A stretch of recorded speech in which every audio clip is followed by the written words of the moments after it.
Sa isang taong matagal nang nakakulong, wala na sigurong mas matamis pang madinig kundi ang mga salitang, malaya ka na. Biruin mo, mula sa dating maliit na mundo sa loob ng kulungan, nakawala na siya at bumukas na muli ang kanyang mundo. Mahaba ang kasaysayan ng ating bayan na wala tayong kalayaan sa ating sariling lupang tinubuan. Dumaan ang pananakop ng mga Kastila. Mahigit 300 taon na ang mga ninuno natin ay napailalim sa paghahari ng Espanya. Sinakop din tayo ng mga Amerikano.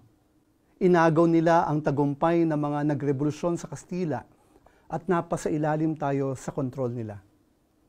Nilusob din tayo ng Japan. Giniera nila tayo noong World War II at napailalim tayo sa military rule ng mga Hapon. Nagkaroon din ng martial law noong dekada 70. Binawi ni Ferdinand Marcos ang demokratikong pamamahala at napailalim ang Pilipinas sa kanyang diktadurya ng mahigit 1 dekada. Hindi lubos ang ating kalayaan noong mga panahon na ito. Ang mga Pilipino ay mistulang alipin sa ating sariling bayan. Salamat sa Diyos dahil tayo ngayon ay nasa ilalim na ng demokrasya. At sa isang demokrasya kung saan ang sambayanan ang pinakamataas na kapangyarihan, mayroon tayong kalayaan. Kaya gusto natin ng gobyerno na pangangalagaan ang ating kalayaan. Gusto natin ng gobyerno na ipagtatanggol tayo mula sa kontrol ng ibang bansa. Ayaw din natin ng gobyernong diktador. A regime of freedom. Yan ang sabi sa preamble ng ating konstitusyon. Ganito ang lipunan na gusto ng Diyos dahil siya ang Diyos na nagpapalaya.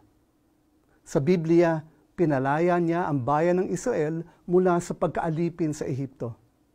Sa Bagong Tipan, pinalaya ni Hesukristo ang sanlibutan sa pagkaalipin sa kasalanan. Ang sabi ni Apostol Pablo sa Galatians 5:1, "For freedom Christ has set us free. Stand firm therefore, and do not submit again to a yoke of slavery."